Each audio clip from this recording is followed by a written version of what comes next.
The Voynich Manuscript. In the early years of the 20th century, a rare book dealer named Wilfrid Voynich was cataloging a collection of medieval manuscripts in a Jesuit villa outside Rome. The books were old. Many were fragile. Most were valuable only to specialists and collectors with obscure tastes. But when Voynich opened one particular volume, a manuscript bound in calfskin, its pages yellowed and brittle with age, he knew immediately that he had found something extraordinary.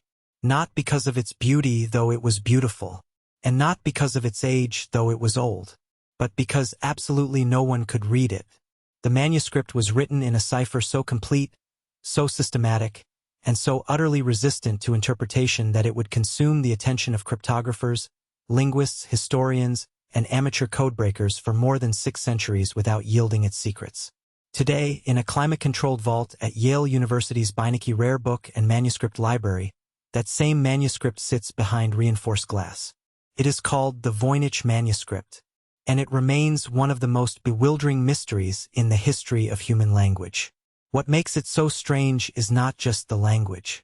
It is everything about it at once. The manuscript contains roughly 240 pages, though some leaves have been lost or removed over the centuries. The pages are filled with an elegant, fluid script that looks almost like italic handwriting, the kind of careful penmanship that suggests education, intention, and care.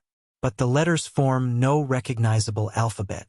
They are not Latin characters bent into unfamiliar shapes, nor are they Arabic or Chinese or any script from any known human language. They are something else entirely, something that appears to have been invented for this single book. What is even stranger is that the text is not random.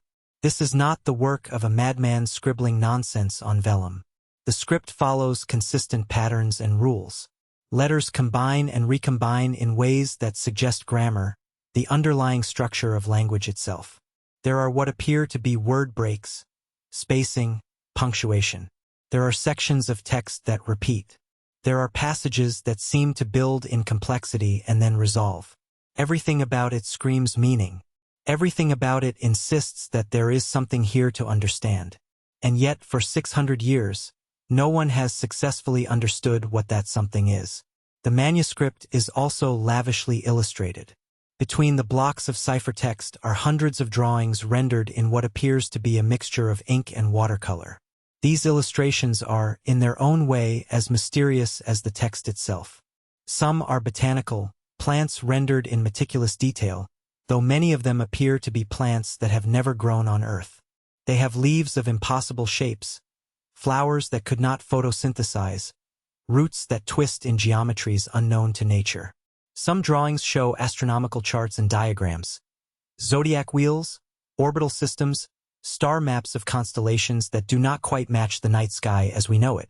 There are pages filled with what appear to be naked women bathing in pools and tubes and baths constructed of materials that resemble glass or crystal, connected to one another by elaborate piping systems that serve no obvious function. There are images of suns and moons with faces. There are strange anatomical drawings. There are what might be medical diagrams or magical symbols. It is genuinely difficult to tell which.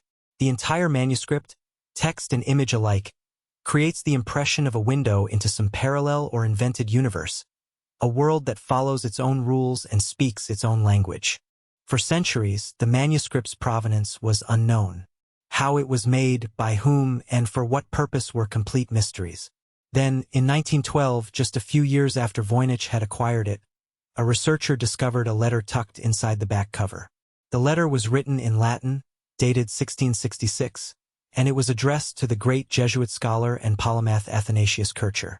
The letter suggested that the manuscript had belonged to the Holy Roman Emperor Rudolph II, a man known to have been obsessed with alchemy, the occult, and the collection of rare and impossible things.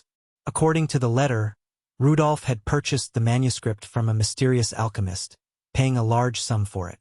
The alchemist had claimed the book was written by Roger Bacon, the medieval English scholar and Franciscan friar who had lived 3 centuries before the letter was written. This attribution to Roger Bacon gave the manuscript new significance.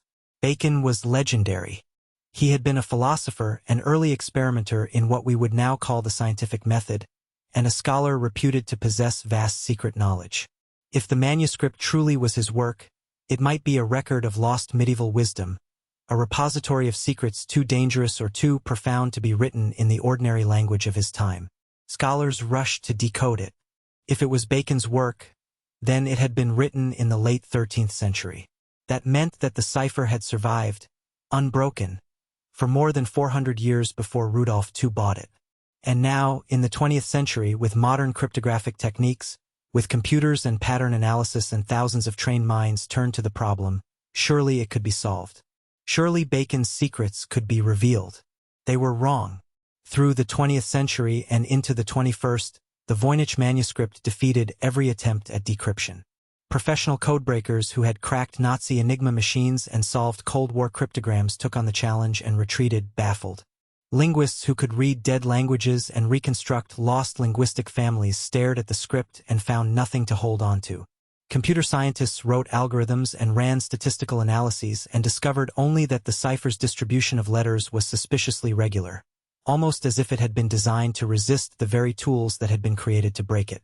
The manuscript became a kind of obsession. Amateur codebreakers formed clubs and societies. Online forums filled with people convinced that they alone had found the key, or that the next key was just within reach. Some believed it was a hoax, an elaborate fake created by someone in the 16th or 17th century as a game or a test. Some believed it was a genuine historical document containing genuine secrets. Alchemy, the philosopher's stone, knowledge of the future. Some believed it was written in a language that had never existed except in this one book, created by someone who wanted to preserve knowledge that could only be safeguarded through isolation. What is perhaps most frustrating about the manuscript is that it seems, by all evidence, to be neither gibberish nor random. The structural patterns are too consistent. The illustrated sections suggest subjects and categories. The script itself is too beautiful, too deliberate, too systematically executed to be the work of someone simply filling pages with meaningless marks. Somewhere in this book, in its strange plants and its encoded text and its mysterious baths and diagrams, there is a meaning. There is information. There is knowledge that someone, 4 or 5 or 6 centuries ago, went to tremendous effort to preserve. The question is not whether the manuscript contains meaning. The question is whether that meaning is a historical secret or a historical hoax, whether it represents lost wisdom or elaborate deception, and whether anyone in this century or any century to come will ever truly understand what has been written here. To understand how a book can contain such profound mystery, we must go back in time. We must return to the world that created it. And we must begin with one of the most fascinating and least understood figures in medieval European history, Roger Bacon, and the man who believed or claimed to believe that Bacon had written this impossible book. #The Voynich Manuscript, final section. And so we arrive at the heart of the mystery. To understand how a book can contain such profound mystery, we must go back in time. We must return to the world that created it. And we must begin with one of the most fascinating and least understood figures in medieval European history, Roger Bacon, and the man who believed or claimed to believe that Bacon had written this impossible book. In the 16th century, there lived in Prague a man named George Beresch. He was a scholar, a man of means, a keeper of curiosities in a city that was itself becoming a kind of cabinet of wonders. Beresch possessed the Voynich Manuscript, and he was convinced he held in his hands the secret work of Roger Bacon, a 13th century friar whose intellectual ambitions had terrified the church itself. Bacon had written about telescopes centuries before they were invented. He had theorized about the nature of light and sound in ways that seemed almost prophetic. He had been imprisoned, silenced, his works scattered or destroyed. To Beresch, the impossible cipher in his possession seemed like exactly the kind of thing Bacon might have created. A safeguard against persecution, a way to encode dangerous knowledge so perfectly that only the worthy could access it. We do not know if Beresch was right. What we know is that he spent his life trying to solve the manuscript and failed. He passed it to his friend Athanasius Kircher, a Jesuit polymath of staggering ability. A man who spoke 30 languages, who made maps of imaginary lands, who wrote treatises on everything from magnetism to ancient Egypt. Kircher looked at the Voynich manuscript and saw something profound in its structure. He, too, believed it might be Bacon's work. And he, too, could not break its code. From Kircher, the manuscript passed into the hands of collectors and scholars across Europe. It moved through the libraries of Vienna, of Prague, of private collectors whose names are now lost. And with each transfer, with each new pair of eyes that attempted to unlock its secrets, the manuscript became less a text and more a legend. It became proof that such a thing existed. A book that could resist all attempts at understanding, a puzzle that had defeated some of the greatest minds in history. In the 20th century, the manuscript found its way to Wilfrid Voynich, an antiquarian dealer with an instinct for rare and impossible things.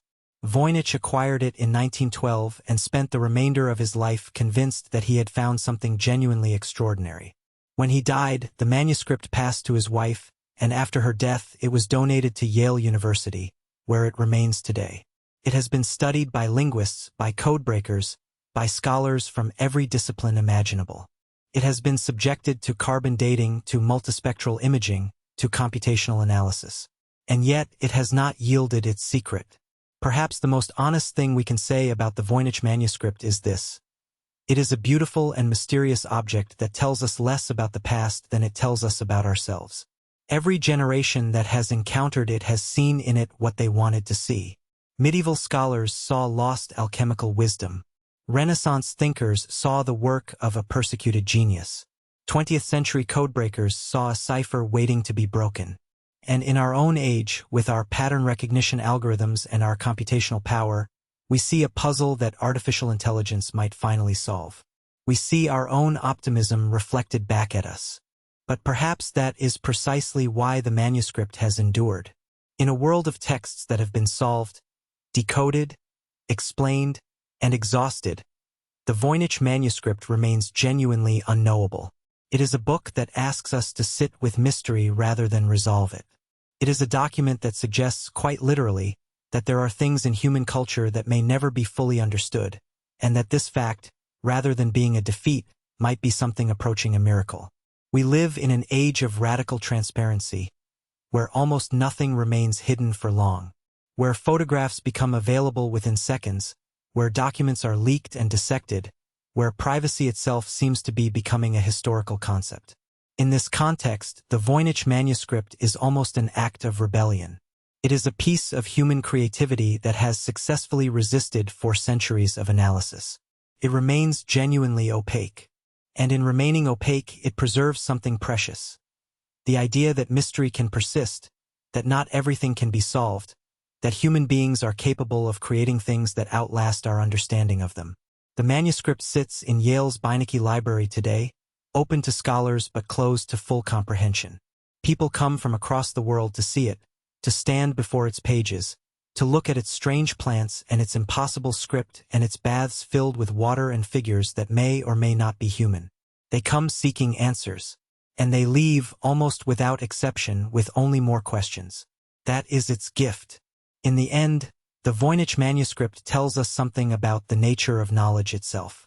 It reminds us that meaning is not always accessible, that intention does not always translate across time, that human communication is fragile, dependent not just on the skill of the one who encodes but on the ability of those who come after to decode. And it suggests that sometimes, not always, but sometimes, the value of an object lies not in what it tells us but in what it refuses to tell us. The book remains.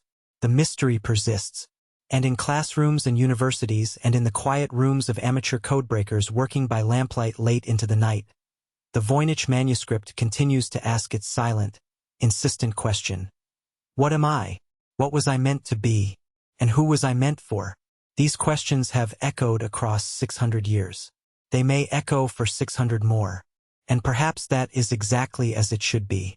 If you've been captivated by the enduring mystery of undeciphered texts and lost knowledge, we'd love to hear from you.